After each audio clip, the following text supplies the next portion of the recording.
America is often lauded as the land of knowledge and innovation. A central hub for scientific and technological breakthroughs, it has produced more Nobel Prize winners than any other country in the world. However, a recent worldwide study on high school academic performance tells a drastically different story. PISA, or the Program for International Student Assessment, is an internationally administered test that evaluates 15-year-old students' performance in mathematics, science, and reading. In 2009, the most recent year data is available, students from South Korea, China, and Finland dominated, while American students struggled to even make it into the average zone. They placed 31st in math, 23rd in science, and 17th in reading. In a country with as many resources as the United States, these scores may come as a surprise. This brings us to the highly controversial and hotly debated question: what is wrong with the American education system, and what can we do to fix it? Perhaps the most logical approach is to combat the problem from inside the classroom. Proponents of this plan believe that a combination of curriculum changes and specific teaching methods will positively influence student achievement. The current curriculum covers far too many topics, rather than focusing on a handful of major ideas each year. This is detrimental to students' comprehension of the material, as it often leads to rote memorization. The curriculum should value quality over quantity of topics covered.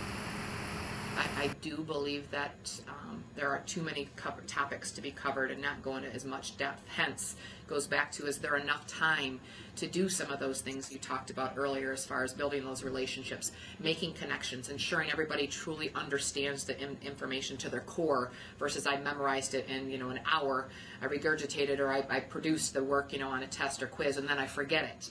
And so I think, could we redesign some of that curriculum and some of the spiraling and things that are taught at each level? I do, because I think, again, as I'm looking at some of the things that are taught, for example, in 6th grade science, and I might be sitting in a 9th grade science class, I see some repetition, but yet, as a 9th grader, I might be sitting in that class and say, no, I've never learned this before. Well, it goes, you may not have learned it. I mean, it was taught, but it wasn't really, learned. As far as the AP biology curriculum, it used to be a mile wide, inch deep. The entire textbook had to be covered from cover to cover. Now, as of last year, it has changed so that it's more content based, more big idea based. The 4 big ideas are up on the wall behind me, and that's what I try to focus on. The lab work has been cut down substantially to include, again, those big ideas. The lab work has changed quite a bit in that students aren't following a cookbook procedure, whereas they're developing their own procedures and discovering for themselves what may happen and then analyzing their results. Oh, definitely, students are learning how to think. It used to be that students memorize a bunch of facts and regurgitate those facts, whereas now I see how students are really developing their thinking skills, learning how to solve problems. So there has been a big change. Teachers need to show students how the information they're learning from their textbooks can be applied in the real world. This will give students greater incentive to master the material. I find that during election years, when talking, students have a much greater interest they can have a much greater interest in a government class. Now it takes more work for me because I have to make sure I'm staying up on current things and bringing in things that are happening in the real world as it applies to stuff we're talking about in class, maybe how a party is choosing their candidate or the process of how you win a presidential election and really boring procedural things like the Electoral College. But when you can bring in stuff that the students have heard about outside of class, and you can show that your class is actually helping them understand their world, that's when I feel like they kind of wake up and say, yeah, like you're helping me know things I want to know. You're helping me understand things that I've heard about that I don't fully understand, and that's when they really start coming alive and asking questions on their own.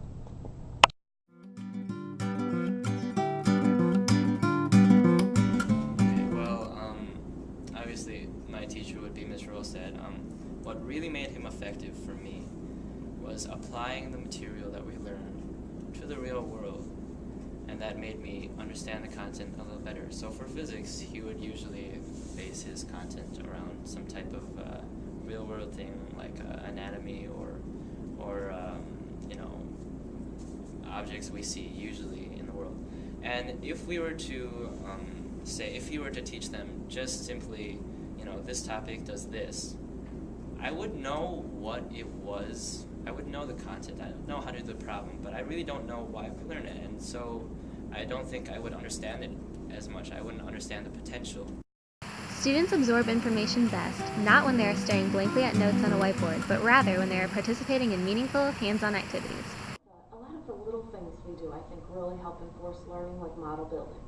A lot of biochemistry, you can't see the molecules, so we build them to enhance student understanding. For example, we build glucose, we build DNA, where students can see the bonds between the atoms. They can see the entire structure and how it's put together. Another thing I do quite a bit of is the acting out of different things. For example, we do a lot with cell signaling, how cells talk to each other, how they communicate. So I have and will be having students be different parts of the process, represent different proteins possibly in the process, and they will then interact with each other as the molecules within the cells do, to sort of really simulate the whole process. Even during lectures on the whiteboard, however, teachers can also draw students into the lesson by encouraging classroom discussions or randomly calling on students to answer questions. Passionate teachers bring energy and enthusiasm to the classroom and typically put more thought and care into their lesson plans. Furthermore, their love for the subject can be contagious, inspiring students to pursue further studies of the topic. As a student, I would imagine that if I'm sitting in front of someone who I don't even believe thinks that what they're talking about is important or interesting, it's hard for me to believe that's important or interesting. And so I think the opposite works the same way, is that if someone's standing in front of me, it's evident that they're excited and that they're interested and that they think it's important, that they found relevance. It might be just that hook. And so I think, and that's passion. I think the passion is the belief that what you're doing and what you're thinking about has value and has importance. And I think that can kind of, I don't know like how to articulate it that well, but I feel like it translates into interest and motivation and maybe even a little bit of passion from the students. Students who have close, positive relationships with their teachers are more engaged in class and therefore more likely to perform better. I think there's a definite bond between a teacher and a student. In most cases, I think if we can strengthen that bond between the student and the teacher, I think that will enhance the student learning, the student's learning. I think they will perform for that teacher because they want to please that teacher. On the other side of the spectrum, some people believe that the solution to America's faltering education system lies beyond the classroom. After all, a single teacher in a classroom of 20 or so students can only do so much. At the end of the day, parents can yield great influence over their kids' academic performance. I so strongly believe that what a parent does and the environment they create for their child as soon as they're born and when they're young is so important to how they do when they start kindergarten to when they graduate high school. It might, I don't intend it to sound cynical, but the impact of a parent, even during the first 5 years of life and then even going through 17 years, is far more than I could ever do as a teacher. And so I guess that works the other way too. If a student does well in my class, it'd be one thing to pat myself on the back, but it's probably because it might have a little bit to do with me as a person who maybe hasn't screwed it up. But I certainly can't be given credit for why that student is doing well. The story is a lot longer and goes much farther back than anything that happened in my class. And if a student is struggling, the explanation is far more than me as well. So overall, there's no question that parents make a bigger difference. Emphasize the importance of education above all else. Parents can accomplish this by limiting the amount of extracurricular activities that a student participates in, or the number of hours that a student spends in front of the television or computer. Though eliminating recreational activities altogether is not recommended, parents should make it clear that schoolwork always comes first. Studies show that when parents set realistically high expectations for their children, academic achievement increases. Pressuring students to meet a certain standard strengthens their motivation to study. So I think that my parents' high standards have really pushed me to, perform better, and they're always really supportive for, like what I'm trying to do or what I'm trying to accomplish. So, yeah. Setting aside a quiet study space and work time helps ensure that students complete all their assignments. In addition, surrounding children with learning materials helps nurture their academic interests. Well, my parents have always been very supportive of my academic interests, and they've always given me the time to explore the things I want to do, which usually correlates pretty well to the things I'm good at. They've always supported me as far as any materials I've needed. My father has a minor in science that he uses to help me out all the time. They've really created an environment where I feel like I can experiment and fail, but only to a certain degree, and that has really contributed to my success because I've learned from many of those small failures I've made, and they've always kind of had the safety net under me, and this has allowed me to excel in the fields that I enjoy and want to pursue after high school. Reading to children, or encouraging them to read by themselves, leads to academic gains in the future.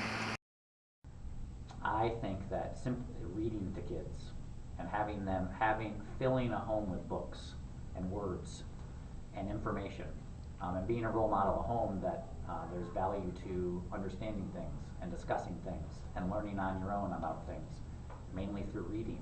I think that's the key. And research shows this too. Kids who have high reading skills and good literacy skills do well in school. And that all starts from the second you are born. Kindergarten's actually too late. It's actually later than it can't start then. It happens in the home, and it happens with parents who read to their children and expose them to words and books and things like that. So I think that's the key. Regardless of racial background, socioeconomic status, or parents' education level, parental involvement has been proven to contribute to higher levels of student achievement. The skills that students develop during the critical first 18 years, from reading comprehension to scientific analysis to mathematical reasoning, set the foundation for the rest of their lives. A top-notch education system would help American students keep up with their international counterparts in the highly competitive world of business, technology, science, and a wide range of other fields. The current lacking system may eventually lead to America's fall from its standing as a global superpower. Though there is no perfect formula for creating high-performing students, empirical research shows that both teachers and parents play a crucial role in the process. It's still unclear who yields more influence, but one thing is certain: America needs to begin investing in its future today.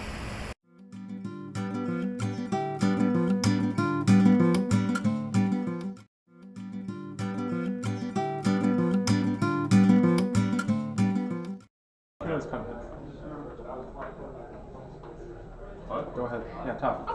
Okay, wait, no, wait, hold on. I can't be like too philosophical, right? Wait, what if I do an Indian accent? Would doctors care? A good way, rather than forcing upon all of these small. I'm talking about. I just started thinking. Can we start over?